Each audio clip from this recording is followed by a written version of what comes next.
All of this deep, meticulous care stems from a profound yearning within you. You are searching for something real, something that carries the weight of mutual understanding. But as the years pass and the seasons of your life change, you may have come to a quiet, painful realization. It rarely works the way your heart hopes it will. You pour your energy into the soil of a relationship. You show up when the skies are dark. You extend your hand across the divide, desperately trying to bridge the gap between two souls. Yet it constantly feels as though no one is willing to cross that bridge to meet you halfway. People drift away like autumn leaves on a river. They misunderstand your quietness for aloofness. They happily bask in the warmth of your empathy, enjoying this rare sensation of being truly seen and validated by you.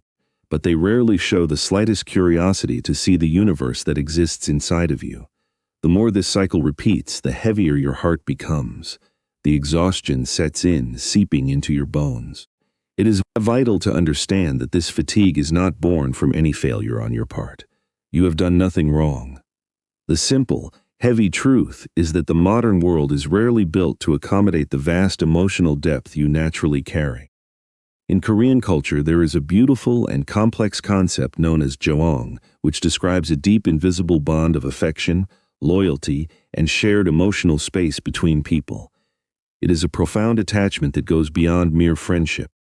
As someone with an intensely empathetic personality, often described in psychology as the INFJ archetype, you are constantly seeking this level of jeong. You want a connection that is rooted in the soul, not just a fleeting exchange of pleasantries. But in a fast-paced society driven by quick results and instant gratification, much like the relentless rush of modern urban life, trying harder to forge these deep bonds often leads to nothing but emotional burnout. There arrives a pivotal moment in your journey when you must realize that forcing a connection does not create intimacy. It only creates a hollow echo. It might sound harsh to suggest that you should stop trying, but sometimes, stepping back is the most profound act of self-love you can practice. This is not about giving up on humanity, nor is it about turning your back on the world. It is simply about choosing to stop forcing puzzle pieces together when they were never cut from the same picture.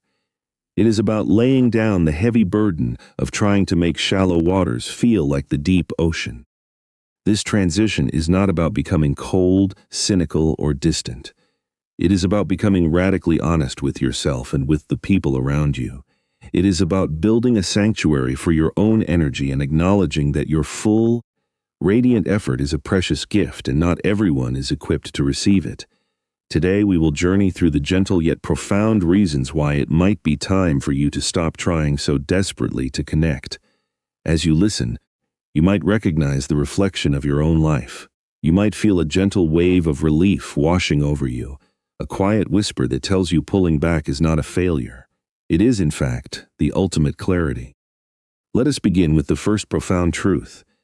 Most people simply cannot swim in the depths where you comfortably breathe. You crave authentic connection.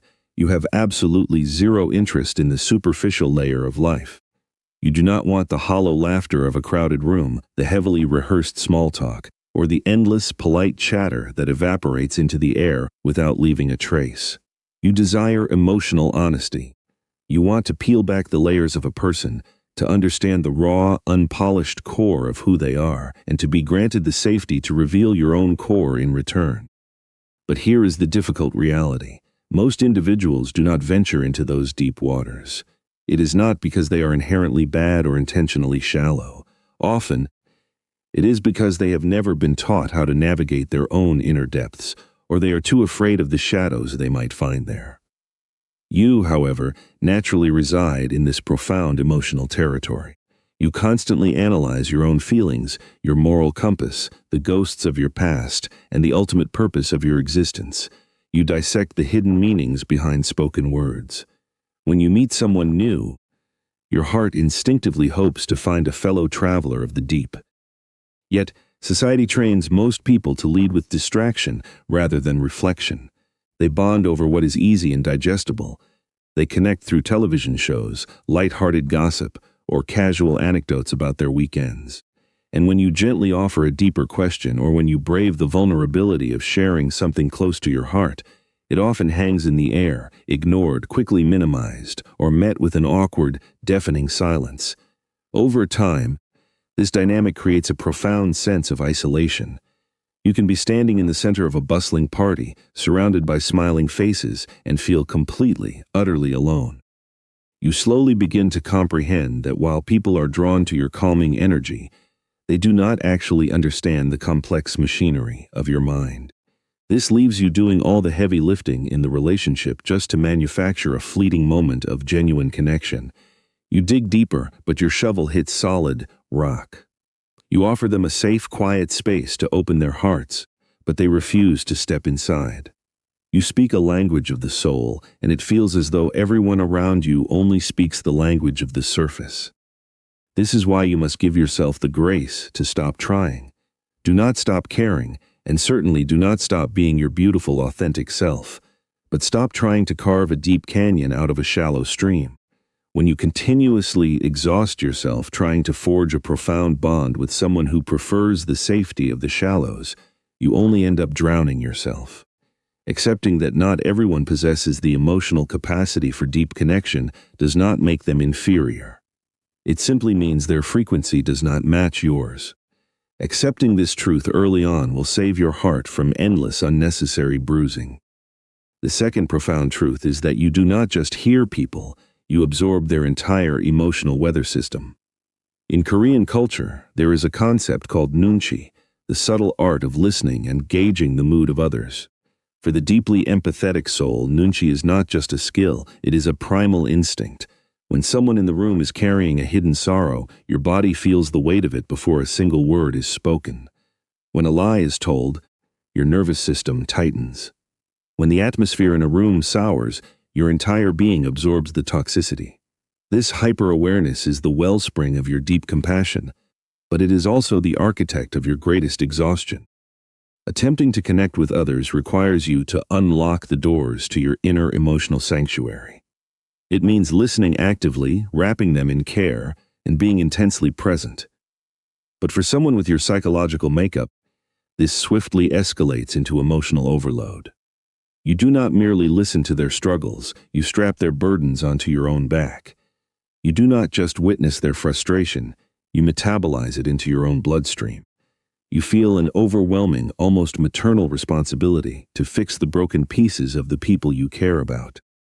The tragic flaw in this dynamic is that most people are completely oblivious to the toll this takes on you. They dump their grievances at your feet, expecting the soothing balm of your comfort. They vent for hours, shedding their emotional weight, and then they walk away feeling light, airy, and liberated. Meanwhile, you are left anchored to the ground, heavier than before. Long after they have forgotten the conversation, you are still awake in the dark, analyzing their pain.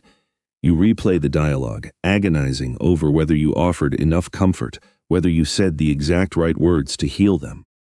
This relentless emotional processing is a massive drain on your life force, particularly when the relationship is completely asymmetrical. The more doors you open for others, the more drafts of cold air enter your own house. Because your prime directive is to make sure everyone else feels safe and understood, you completely neglect to ask if anyone is holding a safe space for you. You stretch your soul so thin, trying to wrap it around the wounds of others, that you fail to realize your own emotional reservoir is completely saturated with foreign pain. The third reason you must retreat is the crushing pain of unreciprocated effort. You are a legendary giver in your relationships. You offer an ear that listens without judgment. You ask questions that prove you have been paying deep attention. You check in on the days that others forget. You arrive with a lantern when someone is navigating their darkest night, even if they never had the courage to ask for your help. And you do not do this for applause or praise. You do it because kindness is the very marrow of your bones.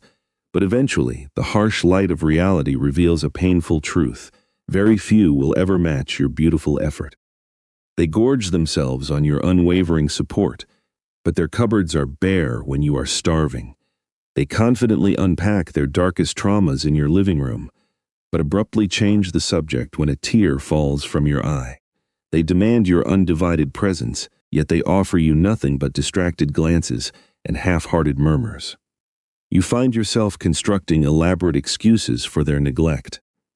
You tell yourself they are just overwhelmed by the fast pace of modern life, or perhaps their childhood did not teach them the intricate language of care. You convince yourself that if you just love them a little harder, they will miraculously learn how to love you back. But deep within the quiet sanctuary of your intuition, you know the absolute truth. If they truly wanted to be a pillar of support for you, they would be. You are not asking for cinematic gestures or perfect empathy. You are simply asking for the quiet dignity of mutual care. You just want someone to look into your eyes and ask how your heart is doing, not as a precursor to asking for a favor, but simply because your well-being matters to them. When this basic reciprocity is perpetually absent, the relationship becomes a parasitic drain on your soul. It forces you to question your fundamental worth.